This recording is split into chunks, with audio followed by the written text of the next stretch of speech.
오늘의 주요 뉴스입니다. 오늘 하루 2대의 BMW 차량에 또 불이 났습니다. 이번엔 리콜 대상이 아니었던 7 시리즈 차량에서도 불이 나 운전자들의 불안이 커지고 있습니다. 드루킹 특검이 김경수 경남지사와 드루킹 김동원 씨와의 대질 신문에 나섭니다. 특검은 이르면 이번 주말 송인배 비서관 등 청와대 인사도 불러 조사할 예정입니다. 미국이 북한에 보유하고 있는 핵탄두의 70%를 넘기라고 요구했다가 거절당했다는 보도가 나왔습니다. 부디 북한의 거부로 북미 관계가 급속히 냉각돼 비핵화 협상도 지지부진해진 것으로 알려졌습니다. 오랜만에 전국 곳곳에 비다운 비가 내리면서 기온이 어제보다 소폭 떨어졌습니다. 하지만 백사장은 여전히 뜨거워서 휴가철 바닷가엔 피서객들의 발길이 눈에 띄게 줄었습니다.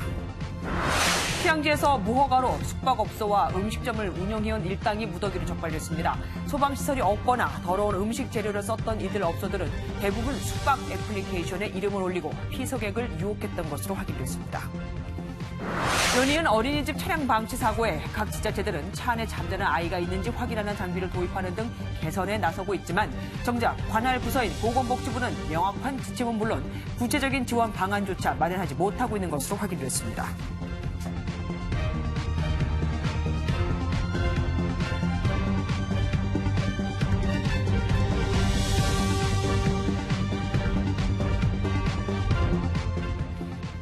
오늘도 BMW 차량 2대가 잇따라 불에 탔습니다. 이번에는 그동안 연속해서 화재가 났던 5 시리즈가 아닌 3 시리즈와 7 시리즈입니다. 운전자들의 불안이 전 차종으로 번지고 있습니다. 강진우 기자입니다. 고속도로 쉼터에 정차 중인 BMW 730LD 차량에 새빨간 불길이 솟아오릅니다. 당황한 운전자가 급히 자신의 물건을 챙겨 차량에서 벗어납니다. 엔진룸에서 시작된 불은 순식간에 차체 절반을 집어삼킵니다. 출동한 소방관이 10여 분 만에 불길을 잡았지만 차량은 완전히 소실된 뒤였습니다. 졸음이라고 해서 교대하려고 졸음 쉼터로 들어갔는데 그 순간에 불이 타올라가지고 차가 거의 손쓸 수 없을 정도로 타버리더라고요. BMW 7 시리즈 화재는 이번이 세 번째지만 디젤 모델에서 불이 난 건 처음입니다. 이번엔 BMW 3 시리즈 차량입니다. 고속도로 한가운데서 불이 타고 있는 BMW 320D 차량을 소방관들이 진화하고 있습니다. 보닛에서 시작된 불은 15분 만에 잡혔지만 차량은 완전히 타버렸습니다. 운전자는 주행 중 갑자기 가속 페달이 작동하지 않아 차를 세웠다고 말했습니다. BMW 화재는 이번 달에만 벌써 8번째로 거의 하루에 한 대 꼴입니다. 이제는 3 시리즈와 7 시리즈에서도 화재가 나면서 운전자들의 불안감이 BMW 전체 차종으로 확산하고 있습니다. MBN 뉴스 강진우입니다. 문제는 오늘 화재가 발생한 차량 중 한 대는 리콜 대상이 아닌 차량이었다는 겁니다. 리콜의 신뢰성에까지 의문이 제기될 수밖에 없습니다. 서영수 기자입니다. 오늘 경남 사천에서 불이 난 차량은 BMW 730LD 2011년식입니다. 730LD 모델 중 리콜 대상은 2012년 7월부터 2015년 1월까지 제작된 차량입니다. 따라서 2011년식인 화재 차량은 리콜 대상이 아닙니다. 저희는 전혀 아닌 걸로 알고 있죠. 무서워서 타겠습니까 이제? 더 이상 못하지. BMW는 520D 등 총 42개 차종 10만여 대에 대해 리콜에 들어갔지만 올해 발생한 화재 36건 중 리콜 대상이 아닌 모델에서 발생한 화재만 9건에 달합니다. BMW 집단 소송을 맡고 있는 시민단체에도 리콜 대상이 아닌 차주들의 신고가 꾸준히 들어오고 있습니다. 그런 리콜 대상이 아니더라도 피해가 많이 보고되고 있습니다. 이처럼 리콜의 신뢰성에 의문이 제기되면서 리콜 대상을 확대해야 한다는 지적이 나옵니다. 일반 국민들은 그 불안을 해소하지 못하고 있는 상태이잖아요. 리콜 대상 차량을 확대할 필요성이 있다고 저희들. 리콜 대상이 아닌 차량마저 화재가 잇따르면서 리콜 대상 선정 자체에 문제가 있는 것이 아니냐는 목소리가 커지고 있습니다. MBN 뉴스 서영수입니다. BMW는 현재 리콜 대상 차량에 대해 당장 타고 다녀도 되는지를 알려주는 긴급 안전진단을 실시하고 있습니다. 하지만 여기서 안전하다고 해서 리콜하지 않아도 되는 건 아닙니다. 쉽게 말해서 리콜 대상인데 안전하다. 그런데 바꿔야 한다는 앞뒤 안 맞는 말인 셈인데 정부가 여기에 더해 BMW가 배기가스 소프트웨어를 조작했을 가능성을 조사하고 있습니다. 화재 가능성을 낮추려고 안전진단을 받으러 오는 차들에 매연이 많이 나오게끔 만드는가를 조사하는 겁니다. 김민수 기자가 단독 보도합니다. 환경부가 지난 7일 민간 전문가들을 비공개로 소집해 BMW가 현재 진행하고 있는 긴급 안전진단에 대해 논의했던 것으로 확인됐습니다. 1시간가량 이어진 비밀회의에서 전문가들은 BMW가 안전진단을 해주면서 엄격한 국내 배출 기준에 맞춰진 소프트웨어를 느슨하게 조작할 가능성이 있다는 의견을 제시했습니다. 이 소프트웨어는 배기가스를 모두 밖으로 보내지 않고 내부로 재순환시켜 결국 전체 배출량을 줄이는 부품 EGR을 통제하는 프로그램. EGR 가동률을 낮추면 엔진 내부로 들어가는 배기가스의 양을 줄일 수 있고 그러면 화재 가능성이 낮아지게 됩니다. BMW는 소프트웨어는 공개 불가라는 입장. 환경부는 조작 여부를 확인하기 위해 가스 배출량을 직접 측정하는 방안을 검토하고 있습니다. 소프트웨어 설정에 따라 배출량이 바뀌는 만큼 안전진단을 마친 차량의 배출량과 정부에 신고한 배출량을 비교해 보겠다는 겁니다. 무단으로 배출량을 조작하는 건 명백한 불법. 소프트웨어 조작으로 결론나면 이번 화재 사고와는 별도로 폭스바겐 배기가스 조작 사건에 이어 제2의 디젤 게이트로 번질 수도 있습니다. 상당히 심각한 게이트로 번질 가능성도 있어요. 윤리적인 부분이니까. 조사 결과는 이번 달 안에 나올 것으로 관측됩니다. MBN 뉴스 김민수입니다. BMW 코리아 회장의 사과에도 차량 화재가 잇따르자 차주들이 회사 책임자들을 경찰에 고소했습니다. BMW 측이 해당 부품의 결함을 미리 인지한 것으로 보인다며 은폐 의혹을 제기한 겁니다. 다 은폐해버리기 전에 조사를 해달라는 거죠.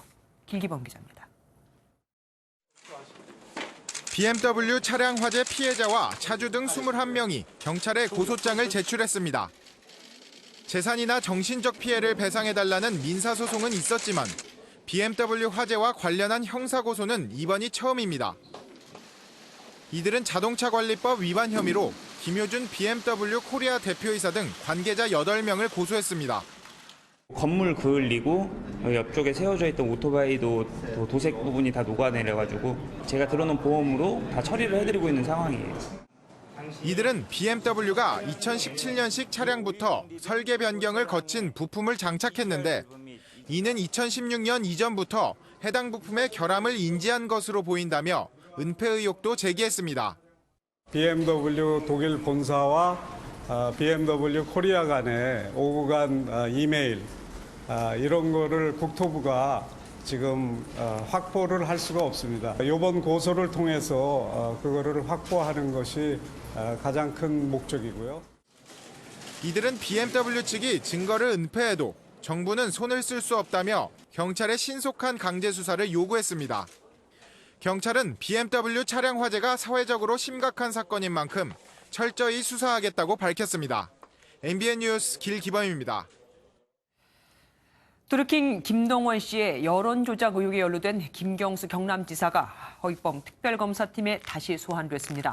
김 지사는 여전히 혐의를 완강히 부인했습니다. 김도영 기자입니다. 김경수 경남지사가 지지자들에게 손을 흔들며 여유롭게 특검의 모습을 드러냅니다. 지난 1차 소환 이후 사흘 만입니다. 첫 소환 때와 마찬가지로 김 지사는 이번에도 특검 수사에 대한 불만을 드러냈습니다. 본질을 벗어난 조사가 더 이상 반복되지 않기를 바랍니다. 진실을 밝히는 진실특검이 돼주시기를 마지막으로 당부드립니다. 드루킹 김모 씨에게 자문한 사실은 정치인으로서 당연한 일이라며 혐의를 부인했습니다. 굳이 드루킹에게 자문을 요청한 이유가 뭡니까? 다양하게 의견 수렴하는 건 정치인으로서는 당연한 일입니다. 특검 사무실 앞은 김 지사 지지자들과 맞불 집회를 여는 보수단체 회원들이 첫 소환 때보다 더 많이 몰리면서 혼란스러웠습니다.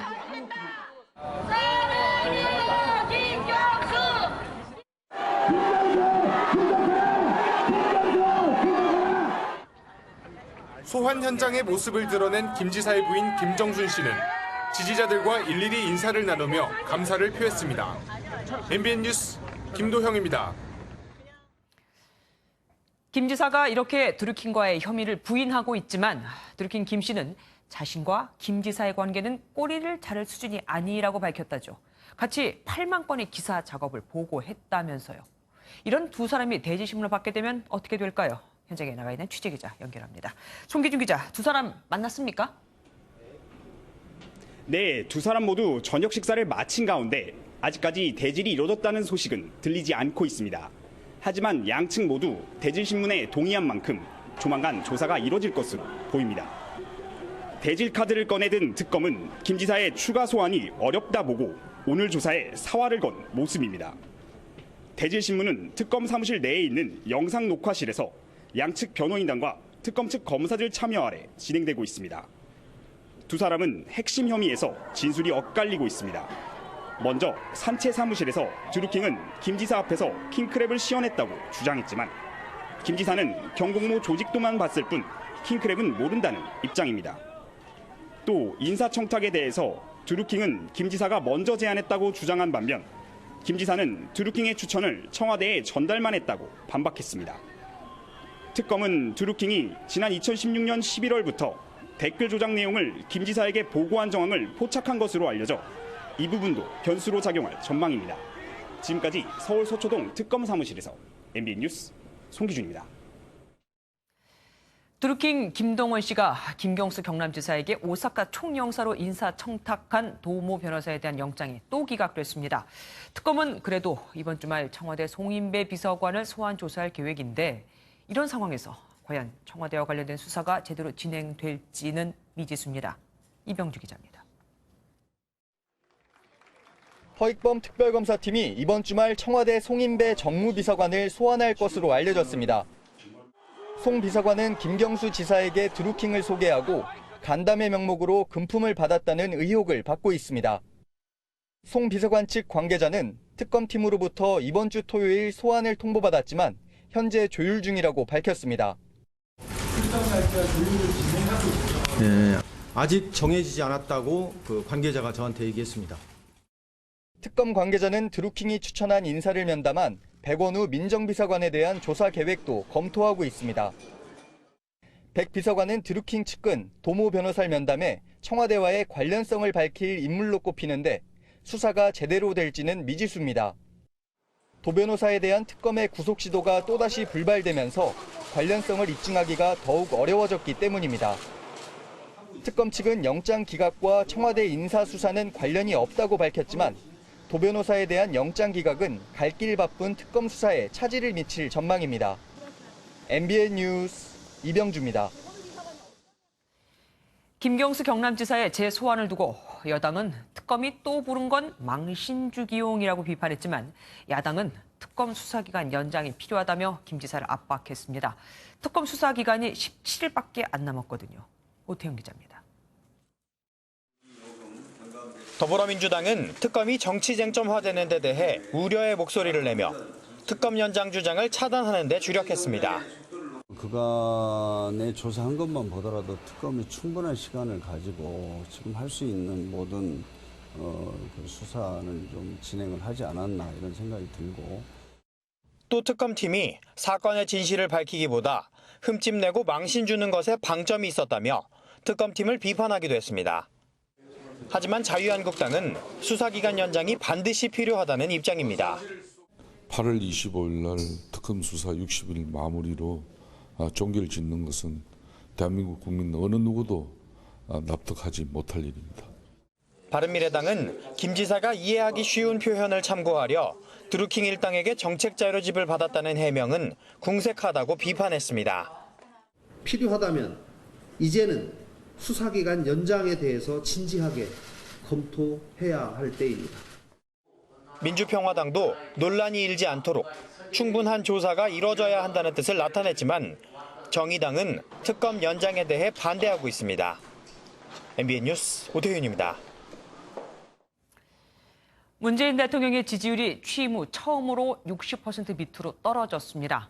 최저임금 인상 부담과 한시적 전기요금 누진제 등이 발목을 잡은 듯한데 청와대는 이런 민심을 겸허히 수용하겠다고 밝혔습니다. 김종민 기자입니다. 북미 정상회담과 6.13 지방선거가 끝난 시점 문재인 대통령의 지지율은 75%였습니다. 하지만 불과 2달도 지나지 않아 지지율 60% 벽이 무너졌습니다. 최저임금 인상 부담과 성장률 하락 등 경제 문제에 최근 여권의 유력 정치인인 이재명, 김경수 지사 논란까지 더해지며 58%까지 떨어진 겁니다. 58%의 지지율은 취임 이후 가장 낮은 수치로 50%대를 기록한 것도 이번이 처음입니다. 청와대 현안점검회의에서도 참모들 사이에서 지지율 하락에 대한 논의가 오간 것으로 알려졌습니다. 청와대 관계자는 여론조사 결과에 대한 자성과 성찰이 있었다며 민심을 겸허히 받아들이자는 데 공감대가 이루어졌다고 전했습니다. 여당인 더불어민주당 지지율 역시 떨어져 지난주보다 2.7%포인트 하락한 40.1%를 기록했고 자유한국당과 정의당이 뒤를 이었습니다. MBN 뉴스 김종민입니다.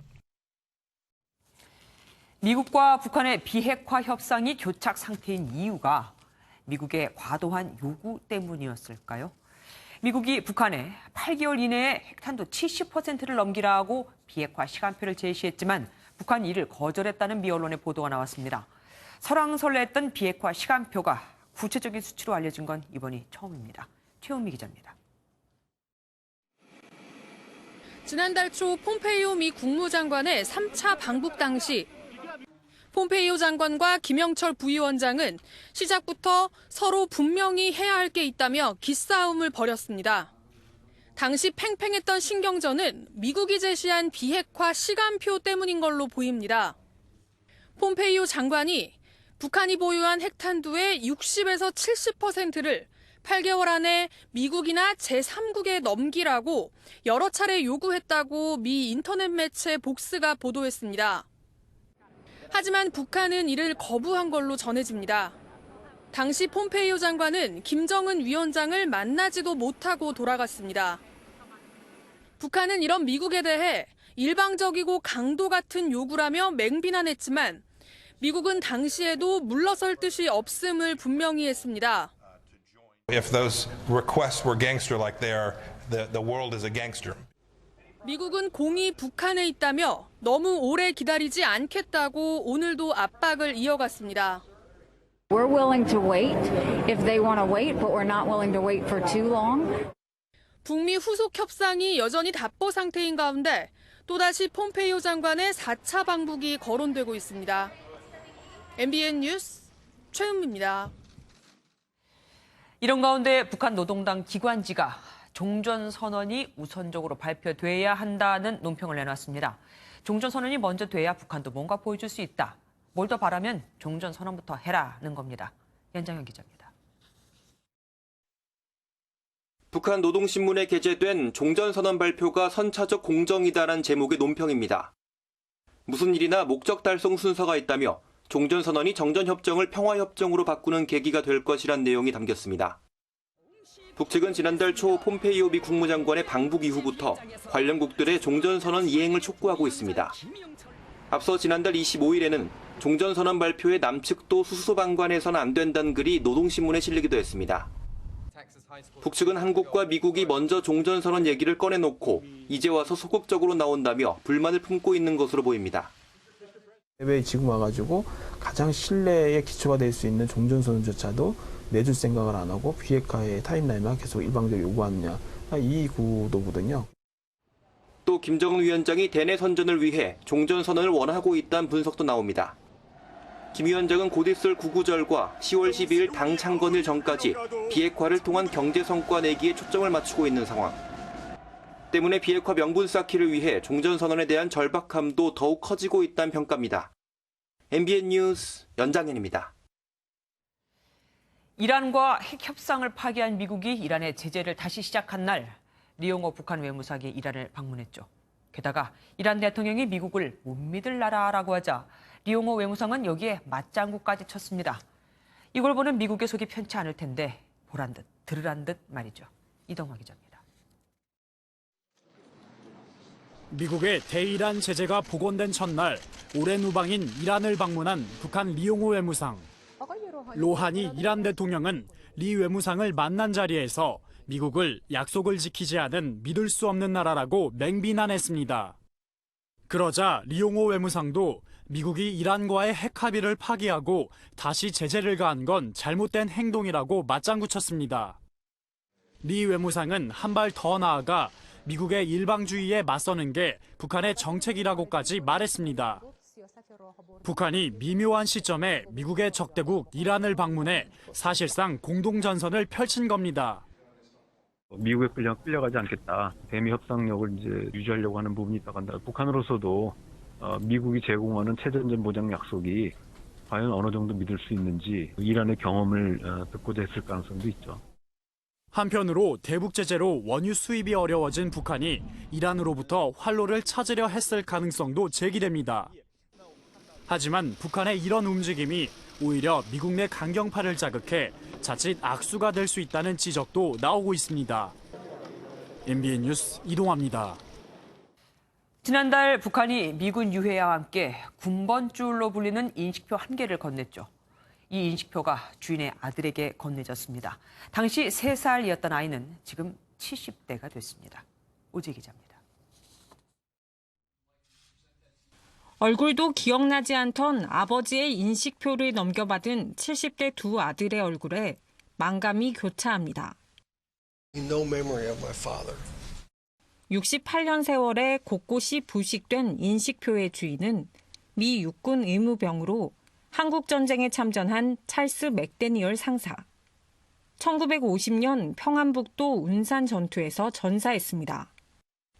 아버지 이름을 딴 큰아들은 3살 때 아버지와 이별했지만 이제야 아버지 유품을 돌려받은 사실에 감격했습니다. Took a while to compose myself. None of the remains, we don't know that they're my father's, but at least we have this. 북한에서 유해 55구를 인도받은 미 국방부 전쟁포로 실종자 확인국도 신원 확인을 위해 DNA 대조 작업에 들어갔습니다. The DNA samples taken and sent to Dr. McMahon's laboratory over the next month, and then it'll be some months after that before we start to get results coming back. 이런 가운데 우리 국방부도 비무장지대의 6.25 전사자 유해 공동 발굴에 대비해 내년까지 전문 인력 4개 팀 48명을 증원하기로 했습니다. MBN 뉴스 오지혜입니다. 오랜만에 전국 곳곳에서 반가운 소나기가 내렸죠. 제발 이 폭염을 꺾어주길 바랐는데 이달 중순까지는 불볕더위가 이어질 거라고 합니다. 우정환 기자입니다. 시원한 빗줄기가 길바닥을 적시고 달리는 차창에 쏟아지는 빗방울이 이렇게 반가울 수가 없습니다. 오늘 하루 전국 곳곳에서 소나기가 내렸습니다. 비 소식에 반색을 한 시민들은 불과 수십 분 만에 그친 비가 아쉽기만 합니다. 생각보다 너무 습하고 날씨가 좀 풀린다고 들었는데 오늘 비까지 갑자기 와가지고 중간에 되게 꿉꿉했었어요. 경기 북부 등 일부 지역에서 한때 호우특보가 내렸지만 대부분 20mm 수준에 불과했습니다.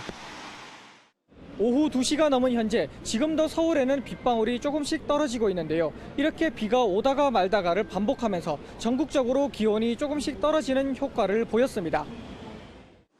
다만 비가 내리지 않은 지역은 여전히 높은 기온을 유지했습니다. 애초 오늘 비가 북태평양 고기압을 흔들 수도 있다는 관측이 나왔지만 결과적으로 큰 영향을 주지는 못했습니다. 기상청은 빨라도 말복까지는 폭염이 이어질 걸로 전망했습니다. 당분간 동풍의 영향을 받는 강원 영동을 제외한 대부분 지역은 습도가 높은 무더위가 이어지겠습니다. 현재 일본 오키나와 남동쪽에 있는 14호 태풍 야기는 오는 13일 제주 인근 해상에 도착할 전망입니다. MBN 뉴스 우종환입니다. 기록적인 폭염은 해수욕장의 풍경도 바꿨습니다. 백사장이 발을 딛지 못할 정도로 뜨거우니 밤에 피서객이 몰리는 겁니다. 안진우 기자입니다. 백사장이 펄펄 끓듯 이글거립니다. 바닷물도 잠시뿐 모래를 밟는 순간부터 불판을 디디는 듯 뜨겁습니다. 나오니까 더 뜨거운 것 같아요. 그래서 지금 막 발이 타는 것 같아요, 지금.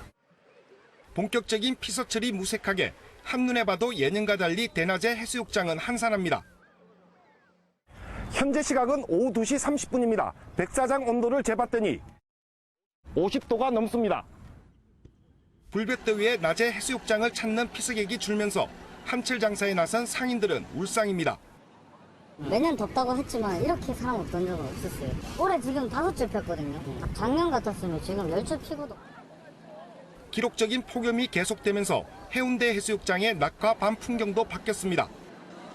어둠이 내리자 해수욕장이 북적이기 시작합니다. 밤 9시까지 달빛 수영을 허용하자 피서객들이 몰려드는 겁니다.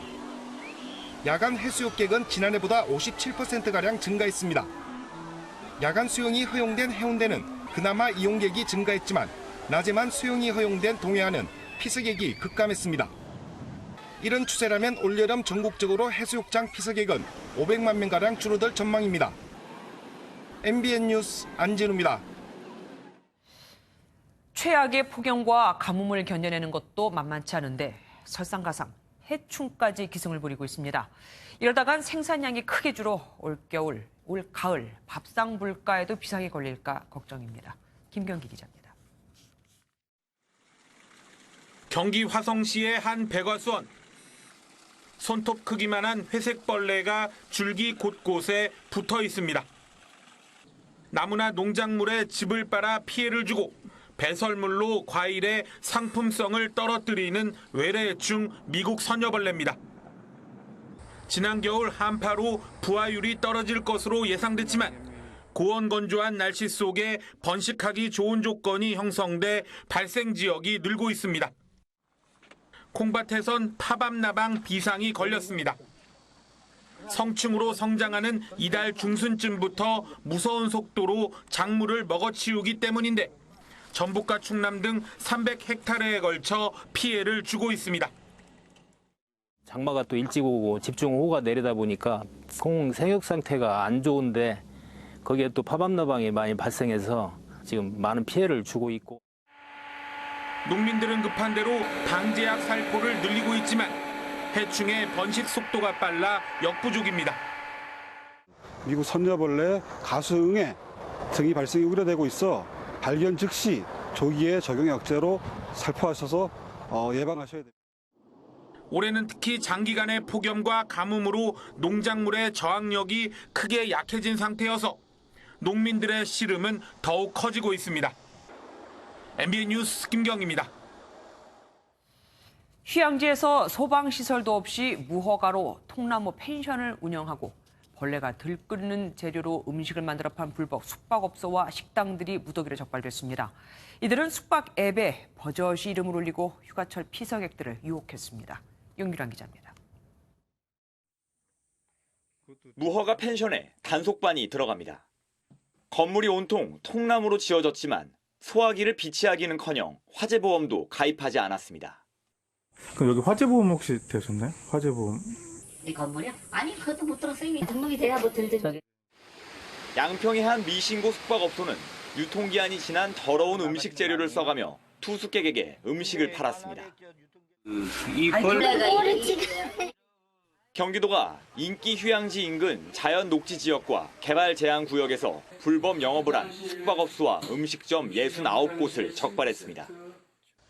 적발된 업소 대다수는 유명 소셜 커머스에 홍보하고 이처럼 숙박 전용 애플리케이션에 이름을 올리면서 손님을 끌어모았습니다.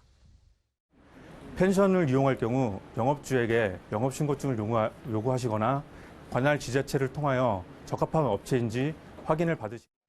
경기도 특별사법경찰단은 적발업소들을 공중위생관리법과 식품위생법 위반 혐의로 형사 입건하고 담당 지자체에 통보해 폐쇄 조치할 방침입니다. MBN 뉴스 윤기란입니다. 경찰이 남성 혐오 사이트 워마드 운영진에 대해 체포영장을 발부한 것을 놓고 편파 수사 논란이 일고 있습니다. 왜 여성 혐오 사이트는 놔두고 남성 혐오 사이트에 대해서만 이러느냐, 혹은 또 거꾸로 그러느냐 하는 건데 경찰은 오해라며 해명했습니다. 안병욱 기자입니다. 부산지방경찰청 사이버수사대가 해외에 거주하는 워마드 운영진 A씨에 대한 체포영장을 발부받은 건 지난 5월.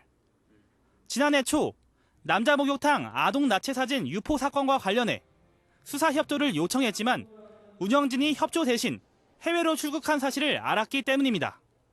그런데 이런 사실이 알려지자 성별에 따라 편파 수사를 한다는 논란이 불거졌습니다.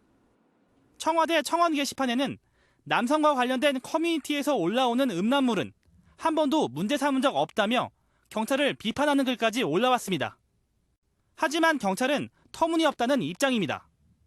극우 성향의 남성 사이트 1배만 하더라도 올해 69건의 사건을 접수받았고 이 중 53건을 검거한 반면 워마드는 32건 가운데 아무도 검거하지 못했다고 설명했습니다. 사이버 성폭력 수사팀 발족식에 참석한 민감용 경찰청장도 직접 해명에 나섰습니다. 그런 여성 상대 범죄에 대해서는 수사 등 엄정한 사법 조치를 해갈 생각입니다. 일베에 대해서도 경찰이 신속하게 수사해서.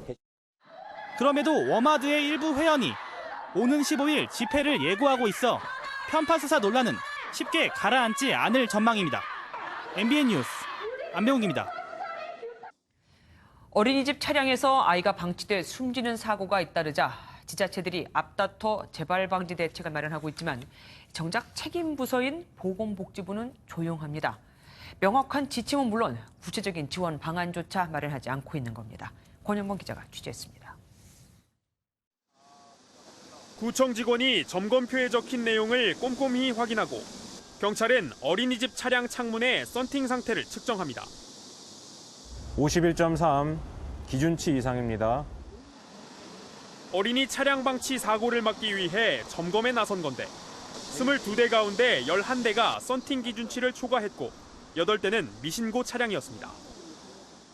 짙은 썬팅의 경우에는 아동을 발견할 수 없기 때문에 그래서 마포경찰서와 합동으로 점검을 실시합니다.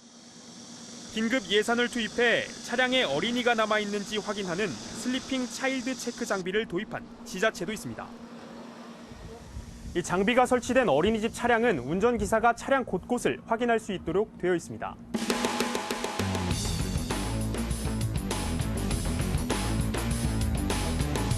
이 5분 안에 차량 안팎을 모두 확인하지 않으면 이렇게 경고음이 울립니다.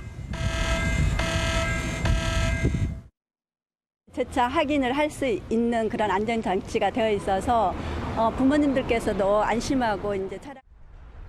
그런데 정작 주무부처인 보건복지부는 예산 타령만 할 뿐 정확한 실태도 파악하지 못하고 있습니다. 저희들이 없다고 봅니다. 신속하게 이루어질 수 있는 상황은 아니고요. 부산 액수도 정해야 되고 그러니까 그다음. 또 다른 사고가 발생하지 않도록 지자체는 물론 정부의 적극적인 대책이 필요하다는 지적입니다. MBN 뉴스 권용보입니다.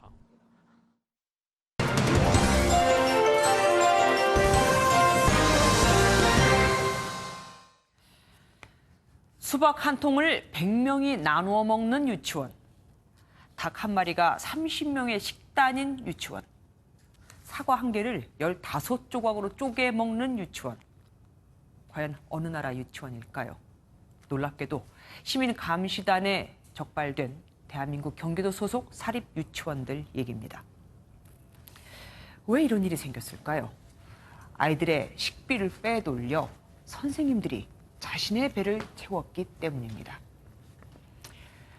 교비를 가족 외식비로 사용하는 원장에 심지어 아이들 식비로 선생들이 먹을 소주와 컵라면을 산 유치원까지도 있었으니까요. 왜 그랬냐고 묻자 돌아온 답은 말 그대로 황당했습니다. 유치원에 들어온 돈은 모두 내 돈으로 생각했다나요? 게다가 그게 왜 잘못인지 모르겠다는 식이니 정말 교육자가 맞는지 의심스럽기만 합니다. 이런 말도 안 되는 일이 생기는 건 있으나 마나한 감시 장치 때문입니다.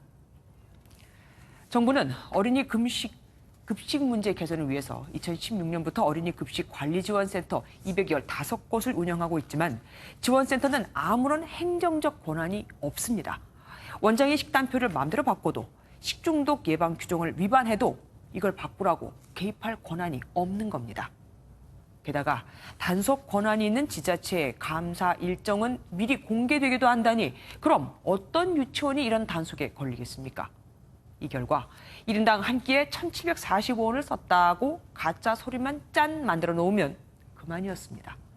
매년 800억 원이라는 정부의 지원금은 줄줄 새고요. 비슷한 사태가 벌어질 때마다 먹을 것 같고 장난치는 사람은 엄벌해야 한다면서 목청을 높였던 게 정부와 지자체였습니다. 하지만 지금의 모습을 보면 과연 개선된 게 있는지 의심스럽죠. 부실한 급식 탓에, 부실한 법 규제에 배고픔을 견뎌야 하는 건 아이들이 감당해야 할 몫인가요? 또다시 제2, 제3의 불량급식 사태가 벌어지기 전에 정부와 지자체 그리고 국회가 앞장서서 강력한 처벌법을 좀 만들어주기를 촉구해 봅니다. 뉴스 초점이었습니다.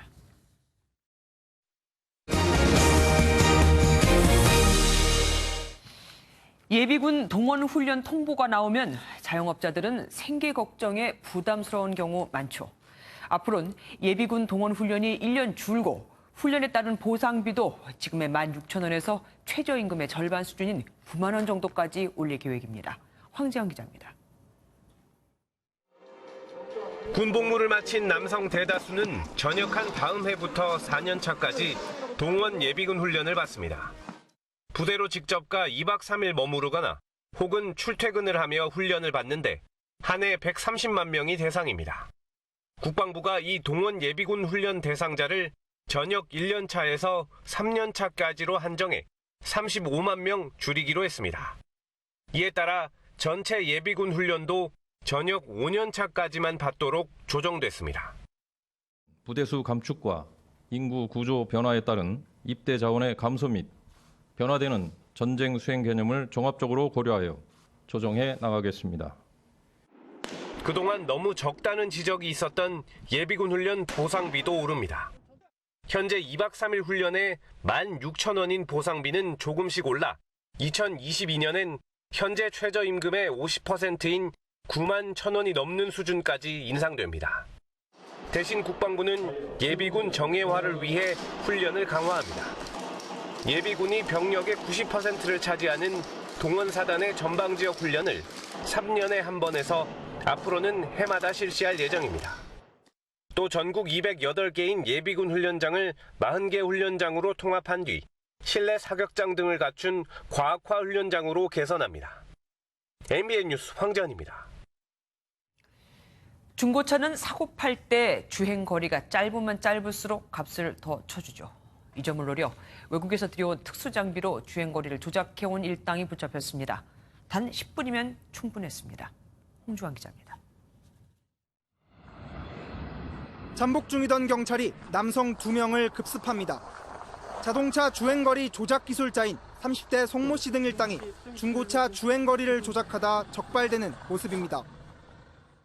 송 씨는 서울 경기 지역의 중고차 매매 단지를 돌아다니며 중고차 딜러들의 의뢰를 받아 자동차 주행거리를 조작했습니다.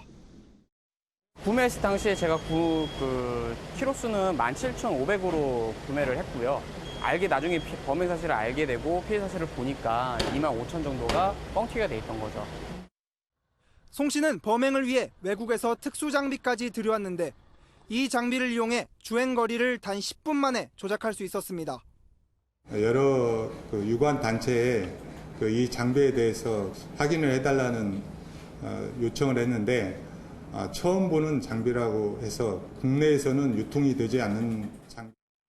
이런 식으로 송 씨가 최근 2년여 동안 주행거리를 조작한 차량은 확인된 것만 145대에 달했고 시세보다 수백만 원 비싸게 팔렸습니다. 경찰은 송 씨와 중고차 딜러 이모 씨를 사기 등 혐의로 구속하고 일당 15명을 불구속 입건했습니다. MBN 뉴스 홍주환입니다. 국도나 고속도로 일부 구간에 소음을 막기 위해 설치된 투명 방음벽. 그런데 이게 소음은 막지만 날아드는 새들은 막질 못합니다. 방음벽 밑엔 죽은 새들이 즐비합니다. 김영현 기자가 현장 취재했습니다. 국도변 갓길에 죽은 새들이 널려 있습니다. 직박구리와 물총새, 참새에 이르기까지 100여 미터 구간에서만 10마리가 넘습니다. 새들은 투명한 유리 방음벽을 눈치채지 못하고 그대로 날아가는 탓입니다. 이렇게 유리 방음벽 곳곳에는 새들이 충돌하는 흔적이 고스란히 남아 있습니다. 새는 꽤 있어요. 아침 같은 경우는 그쪽 방음벽 때문에 그 민간을 걸리는. 또 다른 국도도 마찬가지입니다. 투명 방음벽 아래 숲을 사이로 천연 기념물인 참매의 사체가 발견됩니다. 사고가 잇따르자 유리 벽면에 부착한 독수리 문양의 스티커인 버드 세이버도 소용이 없습니다. 새들은 단순한 장애물로 인지하는 데다 스티커도 드문드문 붙어 있다 보니 효과를 보기 어렵습니다. 지난해 하늘을 날다 방음벽이나 건물 등의 충돌로 전국의 야생 동물센터로 옮겨진 새들은 2,000마리에 가깝습니다. 가로 10cm, 세로 5cm의 패턴을 만들어주는 것이 보다 바람직하다고 할 수 있습니다. 전국 고속도로에 설치된 투명 방음벽 길이는 30km. 야생 조류들의 충돌을 예방할 실질적인 대책이 필요해 보입니다. MBN 뉴스 김영현입니다. 숫자를 보는 오늘의 뉴스입니다. 이번 주 서울 아파트값이 지난주보다 0.18% 상승해 오름폭이 더 커졌습니다. 특히 박원순 시장이 통합개발 계획을 밝힌 용산과 영등포는 각각 0.29% 올라 서울에서도 가장 많이 올랐습니다. 어제 여름 비수기에도 서울 아파트값이 심상치 않다는 소식 전해드렸는데 실제 수치로도 확인이 된 셈입니다. 결국 정부가 용산을 시작으로 오늘은 대치동까지 과열 지역 단속에 나섰고 동작구와 동대문구 등을 투기적으로 추가 지정하는 방안도 검토 중입니다. 과연 이거는 효과가 있을까요?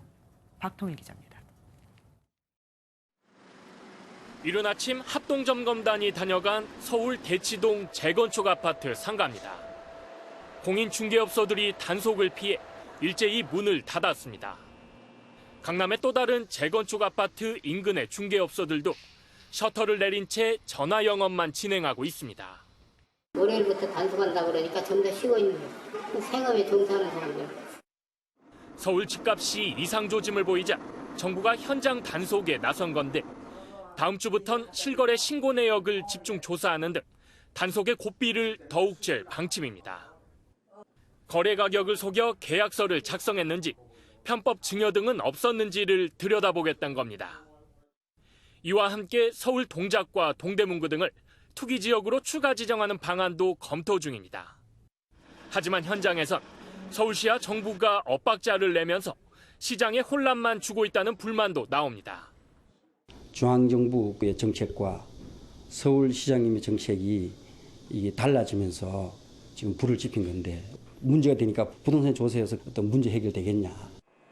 시중 매물이 잠길 대로 잠긴 상황에서 규제와 단속 일변도인 정부 정책이 실효성이 있을지도 의문입니다.